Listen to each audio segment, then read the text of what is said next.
Hi friends, today we are going to take a second lecture on Science and Technology Part 2, first chapter Heredity and Evolution. So let's start. आपण आधीच्या व्हिडिओमध्ये heredity व त्याचे होणारे बदल पाहिले. Transcription, translation, translocation या protein सिंथेसिसच्या process पाहिल्या. इव्होल्यूशन व थेअरी ऑफ इव्होल्यूशन या सर्व आपण कन्सेप्ट शिकलो. या व्हिडिओ लेक्चरमध्ये आपण एव्हिडन्सेस ऑफ इव्होल्यूशन पाहणार आहोत. So let's start. There are 6 types of evidences. First is a morphological evidences. Second, anatomical evidences. Third is a vestigial organs. Fourth, paleontological evidences. Fifth, connecting links. Sixth is a embryological evidences. So let's start. First is a morphological evidences means बाह्य स्वरूपातील पुरावे. External appearance of any organisms. एखादा organism बाहेरून कसा दिसतो हे सांगणे म्हणजे त्याची मॉर्फॉलॉजी. इथे आपल्याला प्लांट्स व ॲनिमलचे काही पिक्चर दिसतात. First, we talk about the animals.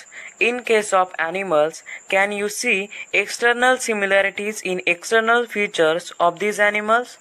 Answer is yes. All animals having 2 ears, 2 eyes, 4 legs. All animals have hair on their body. So या प्रत्येक ॲनिमलमध्ये जर तुम्ही कम्पेअर केलं तर आपल्याला असे दिसते की प्राण्याच्या बाह्य स्वरूपांमध्ये सारखेपणा आढळतो. There are certain similarity in their body features as well as in case of plant also. You can see that all plants have green leaves, stems, roots, flowers. All these structures are similar in every plant. From this, we can say that these animals or plants might have originated from a single ancestor or common ancestor.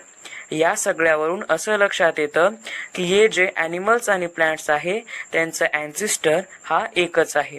आपण असं सांगू शकतो. Plants and animals are evolved from a same ancestor. So these are a morphological evidences. So next is a second anatomical evidences.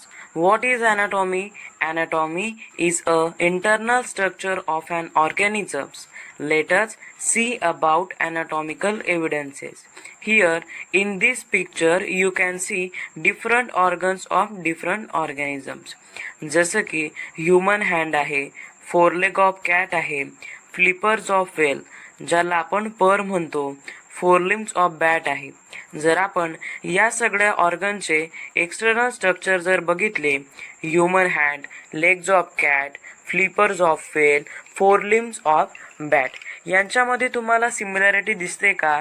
तर नाही. प्रत्येक structure externally बाहेरून वेगवेगळे आहे. इथे एक्सटर्नल स्ट्रक्चर टोटली डिफरंट आहे. As well as function of this organs are also different. त्या सगळ्यांचं कार्य देखील वेगवेगळं आहे. There is no similarity between structure and function of those organs, but you compare their anatomy, that is internal structure of these organs, you will find certain similarity. If you see skeleton of these animals, you will see that the bony joints in all 4 skeleton are similar.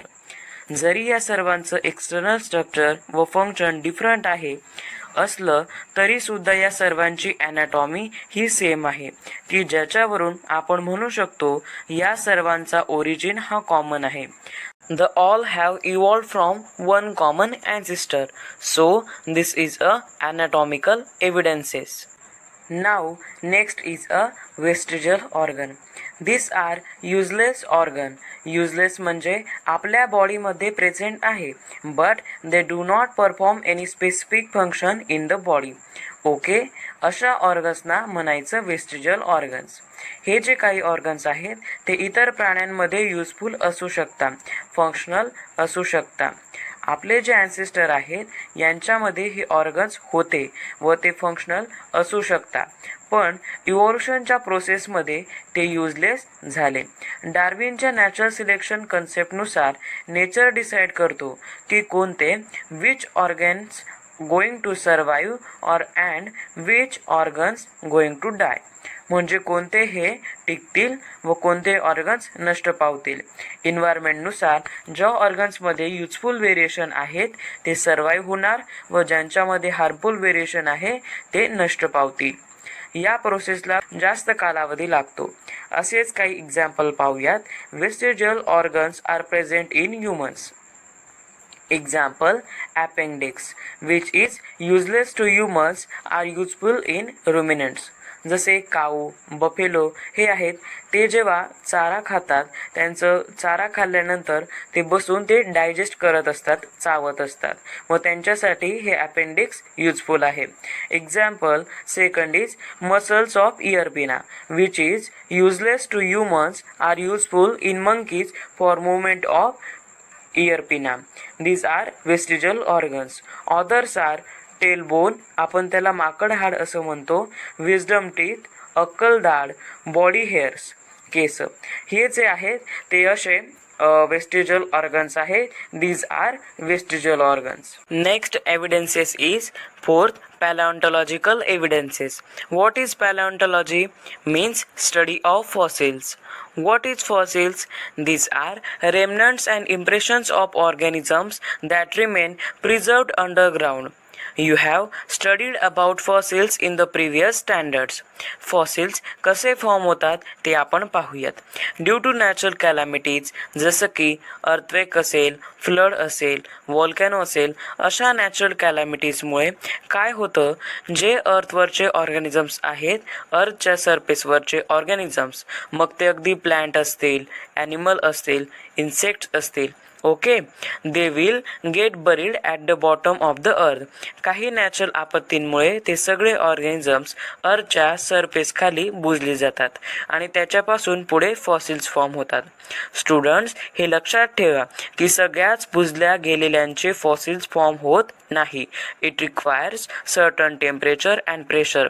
त्याला काही पुरेसं तापमान आणि pressure लागतो for the formation of fossils.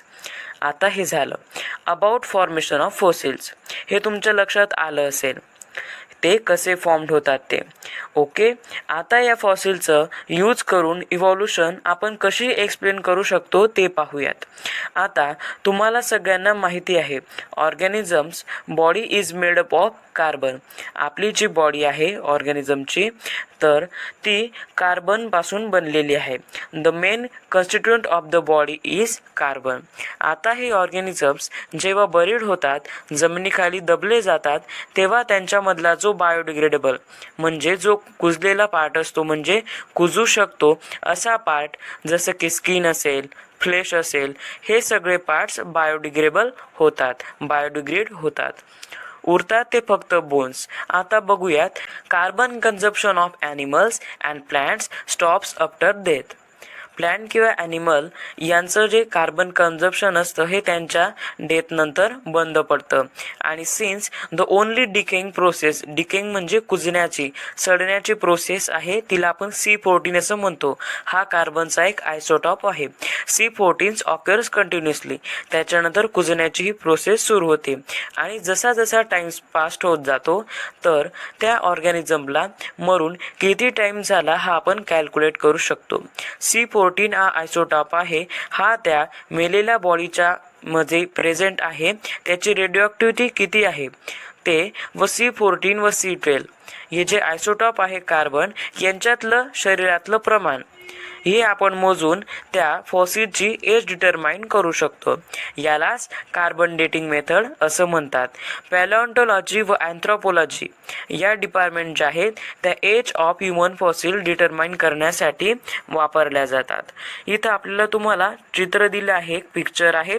खाली सगळ्यात आहे इन्व्हर्टिब्रेट्स, त्यांच्यावर आहे ॲम्फिबिया पीसेस, त्याच्यानंतर आहे रेप्टाइल्स, त्याच्या सगळ्यात वरच्या सरफेसवर आहे एव्ज, बर्ड, मॅमल्स.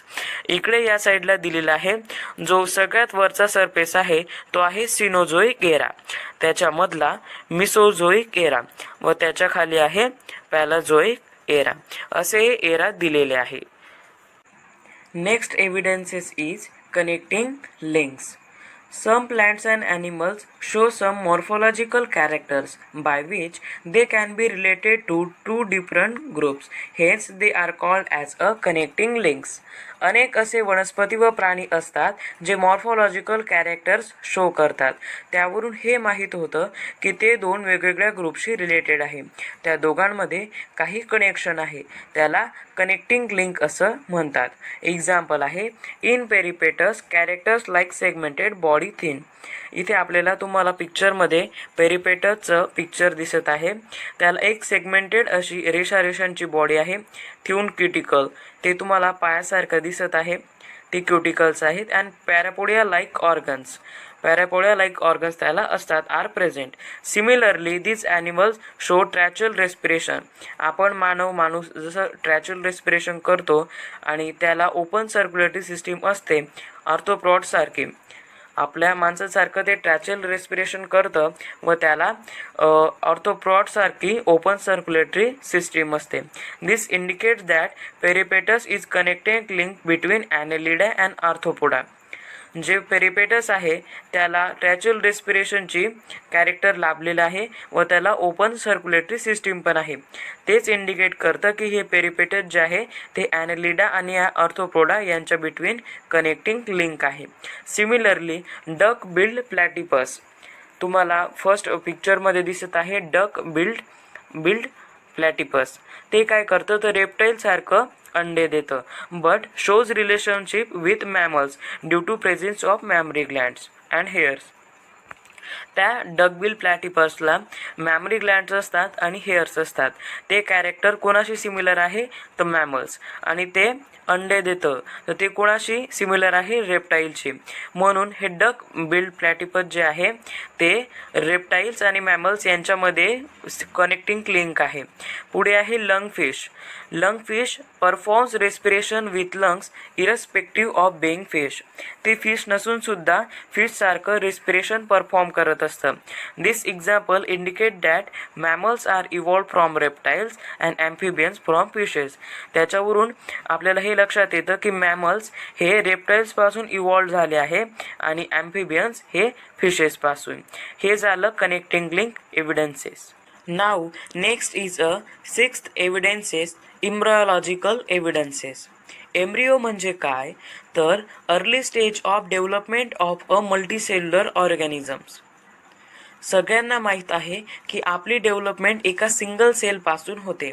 तर सिंगल सेलपासून मल्टीसेल्युलर स्ट्रक्चर फॉर्म होईपर्यंतच्या ज्या स्टेजेस असतात त्यातली एकदम इनिशियल स्टेज त्याला म्हणायचं एम्ब्रियो.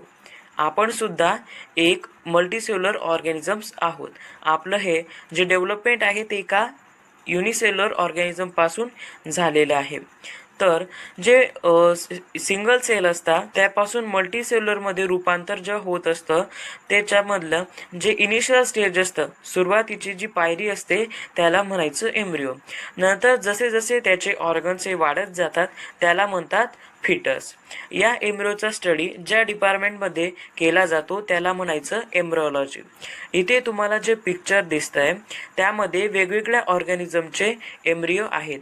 फिशचे आहे, सॅलामेंडरचे आहे, tortoise, chick, pig, cow, rabbit and man. या सगळ्यांचे एम्ब्रियो या पिक्चरमध्ये तुम्हाला पाहायला मिळतील. यातील तुम्ही फक्त इनिशियल सुरुवातीची स्टेज जर पाहिली व मी तुम्हाला विचारलं की मॅनचा एम्ब्रियो कुठला व रॅबिटचा एम्ब्रियो कुठला आपल्याला सांगता येणार नाही. कारण सगळेच एम्ब्रियो सुरुवातीच्या स्टेजमध्ये सेम दिसतात. जसं जशी त्यांची डेव्हलपमेंट होत जाते तसं तसं ऑर्गन्स फॉर्म होत जातील. त्यानंतर मग हे व्हेरिएशन दिसतं आणि मग सगळ्यात शेवटी तुम्ही ओळखू शकता की शेवटच्या स्टेजमध्ये आपण ओळखू शकतो की कोणता मॅनचा एम्ब्रियो आहे आणि व म्हणजे त्याला आपण फिटस म्हणतो, कोणता मॅनचा आहे व कोणता रॅबिटचा व इतरही आपण ओळखू शकतो. मात्र इनिशियल स्टेजेसमध्ये आपण कोणाचाही एम्ब्रियो हा डिटरमाइन करू शकत नाही, ओळखू शकत नाही. याचाच अर्थ काय तर या सगळ्या ॲनिमलचा ओरिजिन सेम आहे. हे सगळे ॲनिमल एका कॉमन ॲन्सेस्टरपासून इव्हॉल्व्ड झाले आहेत हे सांगणारा आणखी एक महत्त्वाचा एव्हिडन्स आहे. म्हणजे आपण हे सगळे ॲनिमल्स हे एका सेम ॲन्सेस्टरपासून इव्हॉल्व्ह झालेलो आहोत. So these are 6 evidences process of evolution. In next video, we are going to learn about Darwin's theory of natural selection, Lamarckism, and after that speciation. हा व्हिडिओ जर तुम्हाला आवडला असेल तर please like and subscribe to my educational channel Pranav ए एजोमंत्रा.